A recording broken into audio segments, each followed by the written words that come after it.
Still in the news, we move to Southern Africa, where the foreign ministers of Brazil, Russia, India, China, and South Africa, who are convened in Cape Town, have discussed how the bloc can win greater global influence and challenge the United States.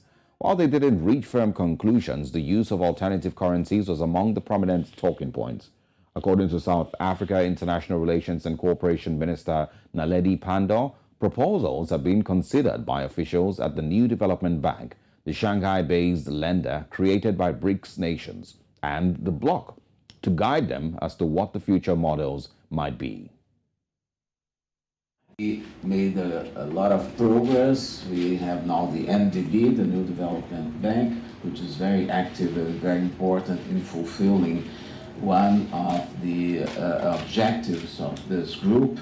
And the group is also, I said this during the meeting, a brand and an asset. So we have to take care of it and see, because it means a lot, it represents a lot. I also mentioned that 31.5% of the world GDP is produced by the 5 countries of BRICS, countries which also have 40% of the world population. Looking at the potential use of alternative currencies to the current internationally traded currencies, and looking at how we strengthen the arm of the BRICS Development Bank, and also ensure that we do not become victim to sanctions that have secondary effects on countries that have no involvement in issues that have led to those unilateral sanctions. So certainly this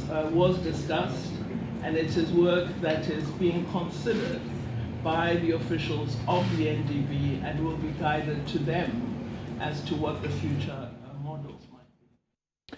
Now, joining me in the news to discuss this is independent analyst Professor Bonke Dumisa. Good morning, Professor Dumisa. Thanks for joining us. Good morning to you and your viewers all over the continent. Yeah. Now, let's talk about, some of the reasons behind these decisions by the BRIC nations about shifting towards alternative currencies and reducing the dependence on the dollar. Has this always been something that was, coming in the future, or is the conversation concerning the Russia-Ukraine crisis, the major reason behind this? The whole Russian invasion of Ukraine scenario has created so many challenges for global trade, as well as for global cooperation. And people are now looking at ways in which there cannot be any one country which dictates that. I understand that one, and that's why they are discussing these things. However, we need to be very frank about because I'll move straight to the issue of currency, to what really accounts for the de-dollarization campaign which is happening around the world. People are tired of the USA being the global bully, which just pushes countries to agree with them, or they use the US dollar to punish those countries, as we are seeing with the South African rand as it is now.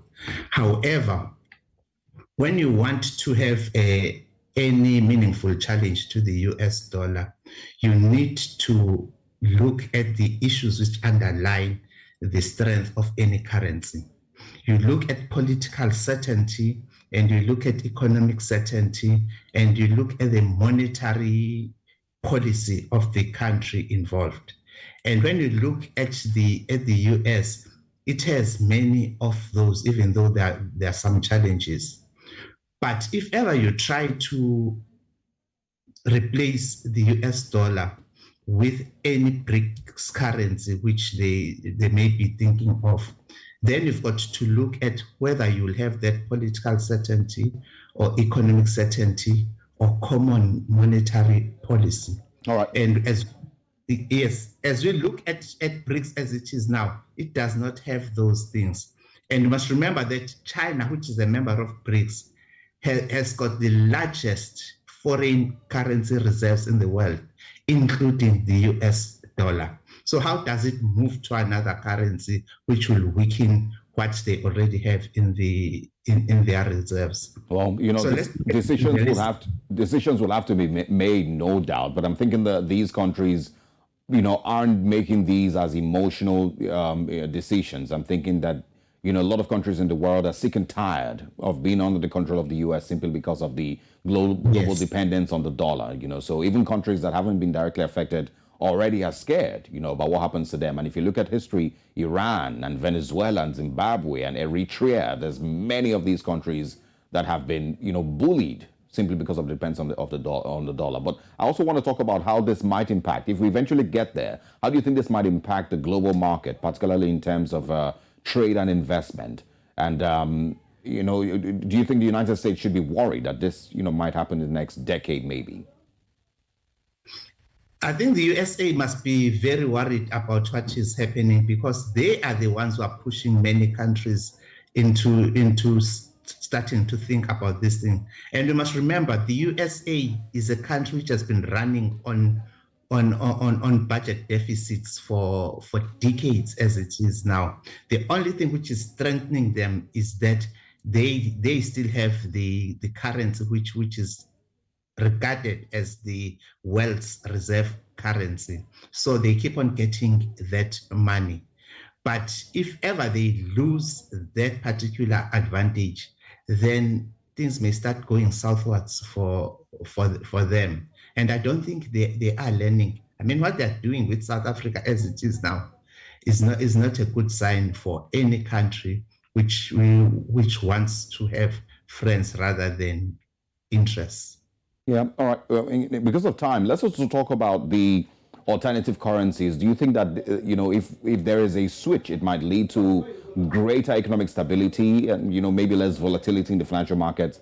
Or what could be the potential new risk and uncertainties that could impact the global economic growth if the US dollar loses its position?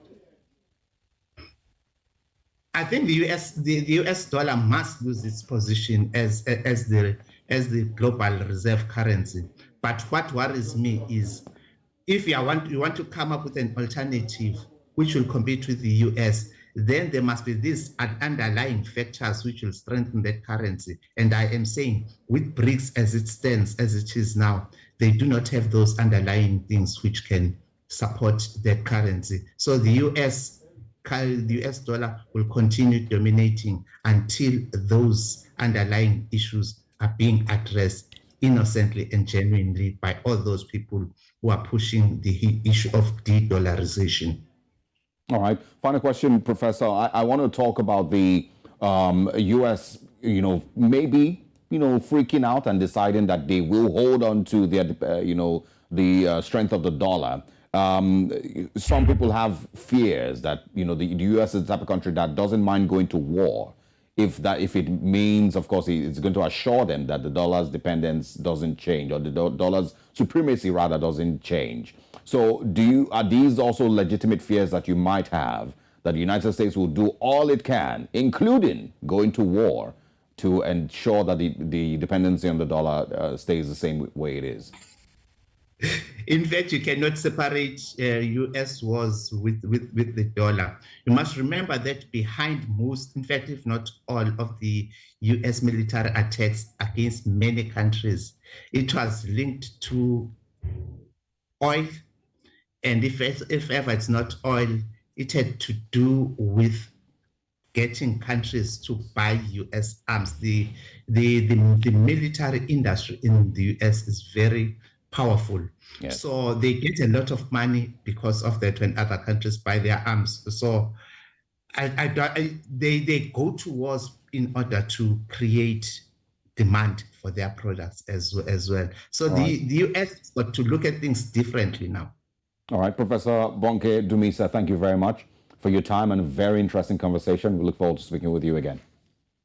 Thank you.